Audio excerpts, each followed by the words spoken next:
ఇక 1500 రూపాయల నోట్లపై నిషేధం హైదరాబాద్లో చిరు వ్యాపారులు హోటళ్లపై బాగా ప్రభావం చూపిస్తోంది. చిరు వ్యాపారులకు వినియోగదారులకు మధ్య చిల్లర కోసం పలుచోట్ల వాగ్వాదాలు జరుగుతున్నాయి.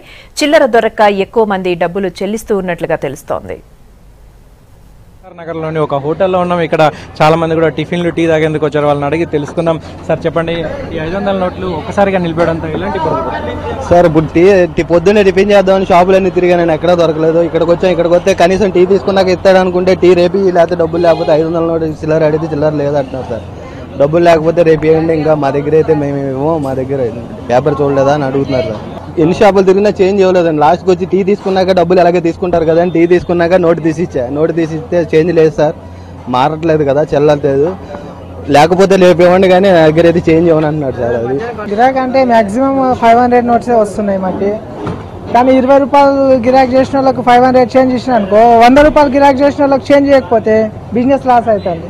అందుకే చాలా మంది వెనక్కి వెళ్ళిపోతారు. బిజినెస్ కూడా బాగా డల్ ఉంది. మాక్సిమం ఎంతమంది అంటే కౌంట్ చేయలేనంత మంది వచ్చింటారు, 100 మంది వరకు. అందరు 500 నోట్లే. గవర్నమెంట్ రాత్రి అనౌన్స్ చేయడం చాలా, ఎందుకంటే పొద్దునంతా ట్రాన్సాక్షన్స్ అన్ని బంద్ అయిపోతుంది. దానికి ఒక ప్రొసీజర్ ఉంటుంది. ఏం ప్రొసీజర్ ఫాలో కాకుండా సింపుల్గా వాళ్ళ రాత్రి నుంచి రేపు పొద్దున్న నుంచి బంద్ అని అనడం వల్ల ముందు బ్యాంకర్కి ఇన్ఫార్మ్ చేయాలా, తర్వాత పబ్లిక్ ఇన్ఫార్మ్ చేయాలా, ఫండ్స్ ఎక్కడ ఫ్లో అవుతాయో అక్కడ ఇన్ఫార్మ్ చేయాలా, దాని విధంగా కంట్రోల్ చేయాలి. కానీ ఇవి అంటే చాలా మంది 500 నోట్లు పట్టుకుని, అంటే జనరల్గా మనీ ట్రాన్సాక్షన్ ఉన్నది 500 నోట్ ఎక్కువ. ఇక్కడ మేము టిఫిన్ చేయడానికి వచ్చాము. సో మా దగ్గర 500 ఉన్నాయి. ఇక్కడ దగ్గరలో ఉన్న ఏటీఎంలలో చాలా వరకు 500 రూపాయల నోట్లే వస్తున్నాయి ఇక్కడ.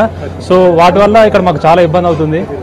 ప్రభుత్వం తీసుకున్న నిర్ణయం కరెక్టే, కాకపోతే కొంచెం టైం ఇస్తే ఇంకా బాగుండేది అనిపిస్తుంది మా అభిప్రాయం. అది ఇప్పుడైతే ఇది బ్లాక్ మనీ గురించి అయితే చాలా మంచిగా ఉందన్న. ఇప్పుడు మామూలు పబ్లిక్ అంటే కొద్దిగా ఇబ్బంది పడతారు, దానికి ఏం లేదు, అది లేదు. పబ్లిక్ ఇబ్బంది ఉంది, కానీ మామూలుగా అయితే బ్లాక్ మనీ వాళ్ళ గురించి అయితే ఇది చాలా మంచి ఉంది. దేశానికి కూడా చాలా ఉపయోగకరంగా ఉంటుందని అనుకుంటున్నాను. కొంతమంది ఇక్కడ టిఫిన్ చేస్తున్నారు, వాళ్ళని కూడా అడిగే ప్రయత్నం చేద్దాం.